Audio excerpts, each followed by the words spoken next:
Muchas gracias por estar una vez más en la sintonía de nuestro programa. Les habla Ezequiel Trumper. Tenemos mucha información para compartir con todos ustedes en este programa que pueden escuchar a través de nuestro canal de YouTube, que tiene el nombre de quien les habla, y también a través de Radio Metropolitana de Melbourne, Victoria, Radio Punto Latino en Sydney, Radio Austral en Auckland, en Nueva Zelanda, y muchas otras radios adheridas a nuestra cadena informativa. Es un placer tenerlos a todos donde quiera que se encuentren en el planeta. Vamos a empezar con una noticia que fue inesperada, pero que es celebrada por muchos y por otro lado es lamentada por muchos también. Yo me pongo del lado de aquellos que lo celebran, no de aquellos que lo lamentan, pero la renuncia del gobernador o premier de Victoria, Daniel Andrews, tomó por sorpresa a mucha gente. Él había ganado su tercera elección prácticamente por escándalo. A pesar de haberse convertido, como lo fue, en un dictador cruel en el estado de Victoria, donde sometió a la población a medidas incongruentes durante el COVID. Incongruentes es un eufemismo para decir que eran crueles, innecesarias, malvadas y sin ningún tipo de sustento, ¿verdad? Él presidió el confinamiento lockdown más largo del planeta en cualquier país civilizado. Pero hay que reconocer una cosa: se va sin que lo echen, cosa que pocos en política han logrado. Ni Bob Hawke o John Howard, hombres de enorme prestigio en los dos partidos políticos a los cuales pertenecen en Australia, fueron expulsados del poder por sus propios colegas. No el caso de Don Andrews. Es más, se va después de haber conseguido una victoria realmente muy importante en las elecciones, y está en absoluto y completo control de la máquina del Partido Laborista, que movió como si fuera una perilla de luz de la derecha a la izquierda, y la gente que vive en Melbourne, en el estado de Victoria, la gran mayoría, obviamente porque votaron por él en forma masiva, parecían quererlo más cuanto más daño y cuanto más martirio él les infligía. Para mucha gente que no vive, yo nunca viví allí, fue realmente increíble ver una cosa así. Él convirtió al Partido Laborista en Victoria prácticamente en un apéndice de la extrema izquierda del Partido Laborista. Hasta se ha dado el gusto de poner a su sucesora, Jacinta Allan. La eligió él, y queda en absoluto control del partido a pesar de que no está más allí. Es más, en Twitter apareció inmediatamente, después de que se conoció su renuncia, dos hashtags. Uno que decía "Thank you, Dan", y otro que decía "Dictator Dan". No hace falta que lo traduzca. El hombre utilizó y manipuló las redes sociales, intimidó al periodismo, intimidó a sus opositores, no creía en la democracia, les puso a la gente que vive en Melbourne, que nos está escuchando, condiciones espantosas de vida. Y realmente no puedo yo siquiera imaginarme cómo alguien en Victoria pudo haber votado, por lo menos por segunda vez, por él. Cuando lo eligieron como premier, él dijo que no iba a hacer un proyecto de una autopista, que no le iba a costar al Estado un centavo. Era todo mentira, le costó más de $1.000 millones. Y ahora que se ha ido a los 51 años, pues un hombre relativamente joven, después de haber presidido el desastre que presidió, se va siendo adulado por la enorme mayoría. Él tenía además un séquito de gente que prácticamente lo había idealizado, casi canonizado. Y la reflexión que a uno le queda es, bueno, ¿qué va a pasar ahora con él? Bueno, yo le voy a dar una pista, puedo equivocarme. Hace unos meses, Andrews, a quien yo personalmente debo decir que desprecio en cuanto a su actitud política de las medidas que ha tomado, Andrews hizo una visita a China. La visita a China no dejó que sea visualizada o acompañada por un solo periodista, cosa que es insólito, inaudito, porque que yo sepa, la visita a China no la pagó de su bolsillo, la pagaron los contribuyentes, ¿verdad? Y vamos a ver ahora dónde cae, porque si se fue no es para realmente quedarse en la casa jugando al solitario o al dominó con los amigos, sino que seguramente debe tener un puesto ya reservado, como tuvo Jacinda Ardern en Nueva Zelanda y demás. Pero yo no voy a cuestionar demasiado a Andrews. Yo estoy cuestionando cómo pudo haber existido un líder de esta calaña, y mucho peor que eso, cómo pudieron los australianos que viven en el estado de Victoria, y no solamente el estado de Victoria, querer ser conducidos y votar una vez más después de los confinamientos horrorosos de más de 260 días a los cuales los sometió, donde les metía multas innecesarias por cosas absolutamente triviales. Bueno, yo quiero saber cómo esos australianos pudieron apoyar a una cosa así. El fenómeno no es solamente australiano. Yo nací en un país que se llama Argentina, que estoy visitando, me voy en un par de días, pero aquí han votado los gobiernos espantosos también, así que no me voy a hacer de ninguna manera el sorprendido. La gente muchas veces vota por lo peor que tiene a su alcance para saber por qué, cosa de ellos. Y Dan Andrews se va, acuérdense que va a ser venerado por muchos y resistido para siempre por otros, y vamos a ver dónde queda parado. No va a haber elecciones en Victoria por bastante tiempo, porque él ganó las elecciones hace poco, así que Jacinta Allan va a seguir como premier, y además controla todo el aparato gubernamental y todo el aparato universitario, todo el aparato académico, todo el aparato del servicio público, y han convertido a Victoria en un estado en el cual yo personalmente si tuviera que estar hoy en Australia, nunca elegiría vivir. Hacemos una pequeña pausa y continuamos. No solamente fue Daniel Andrews, los australianos vivieron durante la pandemia restricciones que, o por lo menos pueden ser consideradas como de las más severas que el mundo experimentó durante ese negro periodo que ya estamos dejando detrás. Y el problema está que, como le decía el programa pasado, el gobierno ha puesto una investigación que es mucho más que liviana. Es más, el comisionado por Derechos Humanos de Australia, que se llama Lorraine Finlay, ha dicho que los australianos merecen que las medidas que se tomaron sean absolutamente y rigurosamente revisadas para evitar sufrimiento innecesario en el futuro. Y esto lo dijo unos días después de que el gobierno federal nombró solamente un panel de expertos a dedo, no una comisión real, no Royal Commission presidida por un ex juez, para mirar a lo que pasó durante el COVID. Pero fíjense que excluyeron, como dije el otro día, excluyeron el cierre de las escuelas, el cierre de las fronteras, los toques de queda, las restricciones que pusieron los gobiernos estaduales y otras medidas. Todo lo que hicieron los gobiernos estaduales queda absolutamente exento de la revisión de este supuesto panel de supuestos expertos. Y además, les voy a contar otra cosa. El comisionado de Derechos Humanos dice que las fuerzas de las policías estaduales aplicaron reglas durante la pandemia que en algunos casos multaban a la gente $1,000 simplemente por estar sentado en un banco en una plaza. Y esas multas afectaron en forma desproporcionada a muchísima gente, especialmente en comunidades vulnerables y muchas de las cuales todavía están pagando esas multas.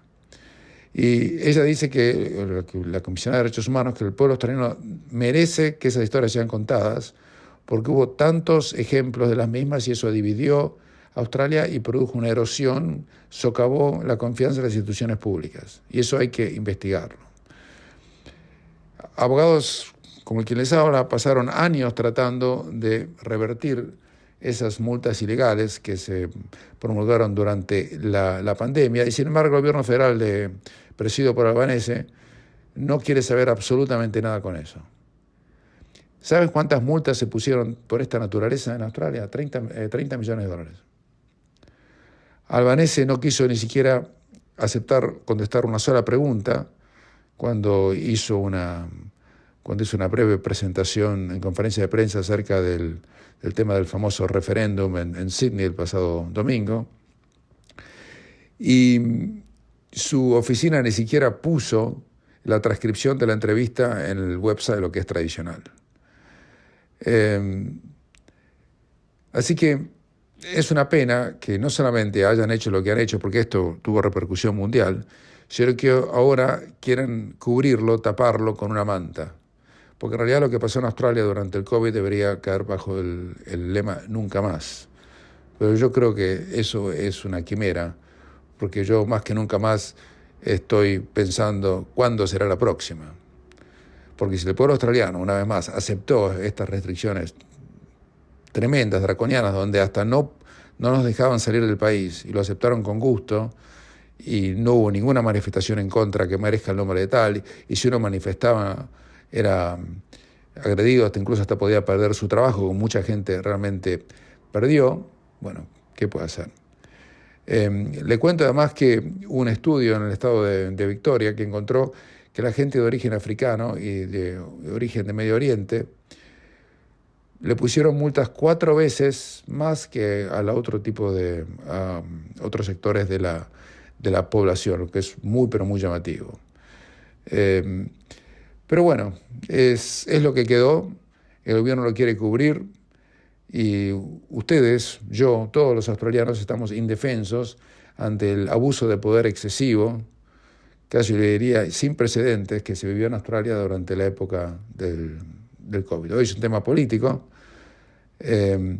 y tenemos que enfrentar además el cinismo del gobierno federal presidido por Albanese, donde su tesorero dijo que nada puede impedir que los estados y territorios accedan a ser parte de la investigación, que por supuesto nadie va a aceptar bajo ninguna naturaleza. ¿Quién se va a someter voluntariamente a una investigación sobre uno mismo, verdad?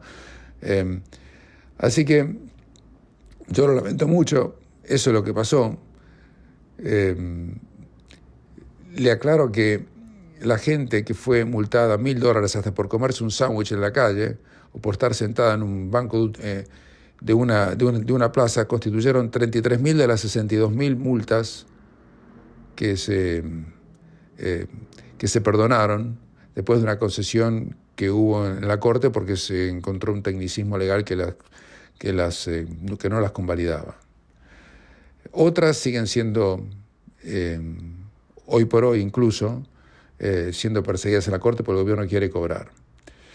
Y ni hablar de la gente a la cual le cobraron por simplemente haber cometido el pecado de volver a Australia a ver a su familia, y donde las ponían en cuarentena por un tiempo mucho más excesivo de lo que la ciencia meritaba en su momento, y que le cobraban hasta $3.000 por persona, $4.500 por pareja, simplemente por volver a su propio país, lo que, según tratados de Naciones Unidas o la Declaración de Derechos Humanos y garantizada por la Carta de las Naciones Unidas, dice que es absolutamente ilegal. No que a los australianos les haya importado demasiado, porque fue exactamente lo que hicieron, lo contrario de lo que decía la Carta de las Naciones Unidas. Hacemos una pequeña pausa y cambiamos de tema. Estas son mis últimas horas ya en la Argentina, país que encontré en condiciones pésimas. No hay nada realmente que pueda endulzar la opinión con la cual me voy de aquí. No es solamente pobreza, hay otro concepto que es la marginalidad, y que se define como cuando una persona está aislada y excluida del sistema, no participan ni nada. O sea, una cosa es ser pobre, otra cosa es ser un marginal. En Argentina tenemos un enorme porcentaje de la gente es marginal. Y lo que uno ve por la televisión y escucha por radio son constantes crímenes, especialmente en el sector del cono urbano de Buenos Aires, con robos con total impunidad, asesinatos por celulares o cualquier cosa que anden buscando, balaceas por cualquier motivo, en un estado donde la gente se encuentra completamente indefensa y no hay ningún tipo de penas contra los delincuentes. Muchas de las personas con las cuales yo conversé me dicen que no usan ni de casualidad el celular en la calle, cuando se les suena el teléfono entran a una galería o no lo atienden. A uno que no vive en la Argentina. Yo pasé mucho más tiempo de mi vida fuera de Argentina que en la Argentina y jamás voy a ser residente de este lugar. Le parece inconcebible eso, pero es lo que está ocurriendo. Las elecciones son dentro de muy poco. Y esta vez quería compartir con ustedes lo que dijo el muy conocido comentador político peruano, Jaime Bailey, que reside igual que yo en Miami. Y esto es lo que tiene para decir, que a veces creo que resume claramente la visión que tiene uno que está afuera y cuando llega aquí casi se le nubla la vista. La gran mayoría de la gente que yo conozco no va a votar a Milei. Es más, creo que todas las personas con las cuales yo hablé, ninguno de ellos va a votar a Milei. No entiendo bien realmente por qué, pero las razones que me han dado no tienen asidero, por lo tanto no las voy a repetir. Y la gente que vota a Milei tiene hasta prurito en decir que lo van a votar en determinados círculos sociales.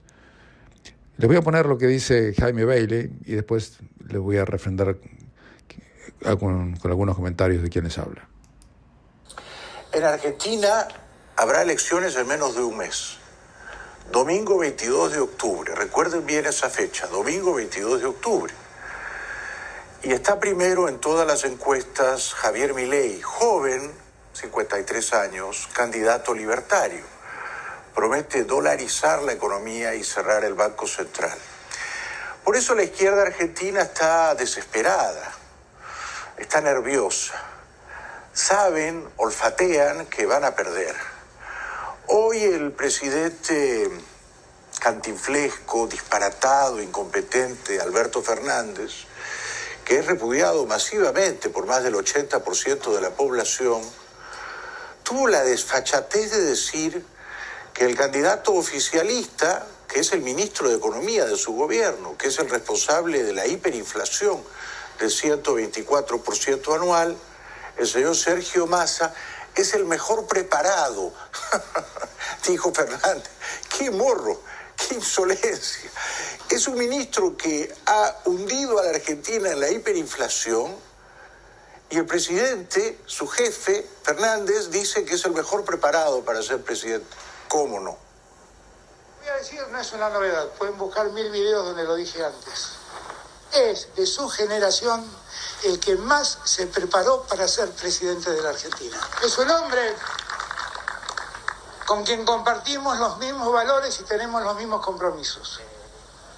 Nuestros valores es estar al lado de los que menos tienen. Sacar del pozo de la pobreza a los que han caído ahí. Hacerlo con responsabilidad, no a tontas y locas. Hacerlo con seriedad. Pero no ha sacado a nadie del pozo de la pobreza.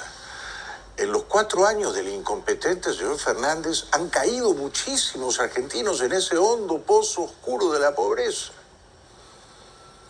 No se me ocurre peor castigo a los pobres que una inflación anual de 124%. De ello tienen la culpa el cantinflesco, bigotudo señor Fernández y su ministro de Economía, señor Massa. Y luego Fernández, mintiendo, grosera, descaradamente, dice que el candidato Javier Milei, caso de ganar, y yo quiero que gane, y además creo que va a ganar, y puede que incluso gane en primera vuelta sin ir al balotaje en noviembre, solo gobernaría para los ricos y en perjuicio de los pobres. Nadie le cree esa monserga, esa cantaleta al triste señor Fernández. No se dejen confundir, ¿eh? Los que gritan libertad, carajo, son los que quieren libertad para los ricos y más pobreza para los argentinos. Pero si lo que ustedes quieren es vivir en un país con justicia social, con igualdad para las mujeres, si ustedes quieren vivir en un país que crezca, que se desarrolle, que a todos le dé una oportunidad, que piense en la salud pública, que piense en la educación pública, entonces no se equivoquen y voten a Sergio, que es el que va a garantizarnos que esto pueda seguir adelante. Honestamente, si yo fuera Milei, estaría encantado de que Alberto Fernández pida el voto por Massa, le haga propaganda de esta manera enfática y desesperada, crispada y nerviosa a Massa. Me parece el mejor agente de prensa de Milei, Fernández, el fracasado presidente Fernández. Habla de la justicia social. ¿De qué justicia social puede hablar con una inflación de 124%, por el amor de Dios? Por otra parte, no es verdad que Milei promete libertad solo para los ricos. La libertad es para todos, para todos los que quieran trabajar, emprender, innovar, para todos los que quieran servir al mercado, que son los consumidores, los ciudadanos. De tal suerte que los ricos que hagan méritos prosperen todavía más, y al prosperar todavía más, los pobres salgan de la pobreza. Esa es la cadena virtuosa que pretende instalar en la Argentina Milei, a despecho de estas paparruchadas que dice el tontorrón de Fernández, ¿no? Este es Javier Milei, que propone un cambio radical de raíz en el modo en que se crea la riqueza en Argentina. Milei tiene toda la razón en el diagnóstico, o sea, el socialismo, el peronismo, el estatismo han hundido en la miseria a ese país que antaño era grande. Y para rescatarlo de esa injusta miseria hay que dar libertad a los individuos para que ellos, y no el Estado, sean los creadores de la riqueza. Los argentinos necesitamos un cambio de raíz. Hace décadas que tenemos un modelo de país empobrecedor, donde a los únicos que les va bien es a los políticos. Una Argentina imposible. Imposible trabajar. Imposible llegar a fin de mes. Imposible progresar, imposible salir a la calle. Hoy tenemos la oportunidad de poner un punto y aparte, de empezar a reconstruir una Argentina distinta, próspera, sin inflación, libre, pujante y segura. Donde recuperemos la esperanza y el orgullo de ser argentinos.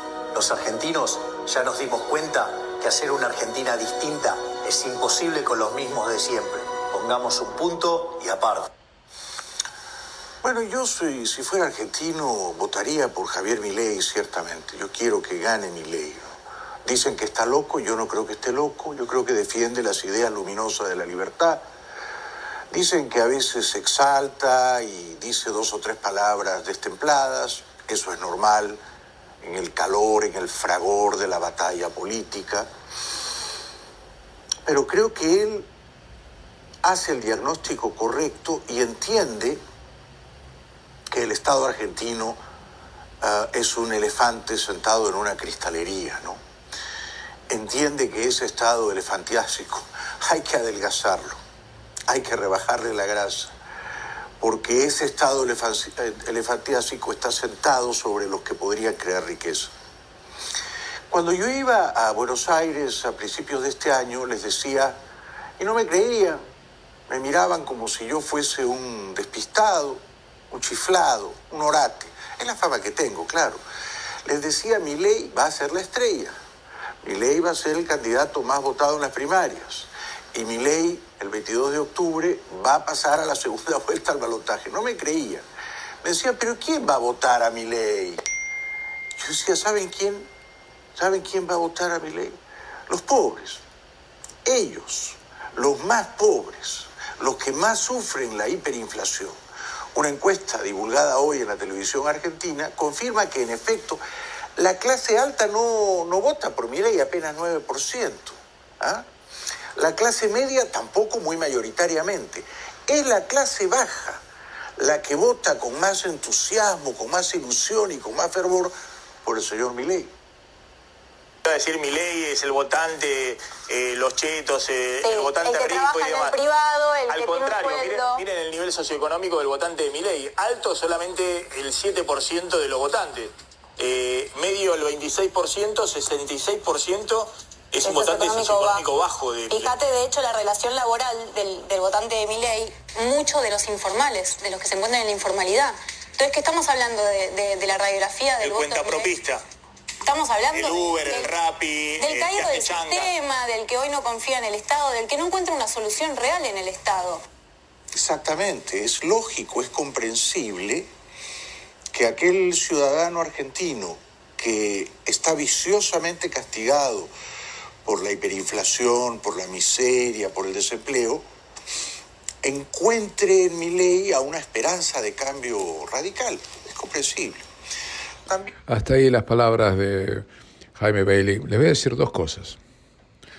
En primer lugar, en los casi 10 días que llevo aquí en Buenos Aires, y después de haber visto muchas más horas de televisión de lo que la salud aconseja, no escuché un solo resumen objetivo de Milei y de las elecciones de la Argentina como hizo desde el extranjero en Miami el señor Bailey. Todo lo que yo veo, y les vengo contando a ustedes en los medios argentinos, es prensa amarillenta, basura propagandística, de la más baja calaña que yo alguna vez he visto. Y Bailey les confirma lo que yo les decía hace un momento. Yo le dije que la gran mayoría, si no todas las personas que yo conozco, no van a votar a Milei. Yo, obviamente, ustedes, no hace falta que se lo imaginen, no me codeo con las clases más pobres de la Argentina. No vivo en una villa miseria, ni vivía. Mis compañeros fueron de colegio, de universidad, eran todos de hogares de clase media, media alta y demás. Y ninguno de ellos, de mi generación, vota por Milei. Lo que le acaba de contar Bailey en un programa argentino, que en realidad es una encuesta hecha por un programa de televisión de cable que ve muy poca gente, es que los ricos no votan por Milei. Solamente el 9%, que es prácticamente nada. Así que quiero dejarles en claro que yo coincido bastante con lo que dice el señor Bailey y creo también que Milei va a ganar y por paliza en las próximas elecciones y espero fervientemente que así sea, porque este país está absolutamente derruido, destruido, mucho más allá de todas las palabras que yo pueda usar, a usted lo pueden ilustrar.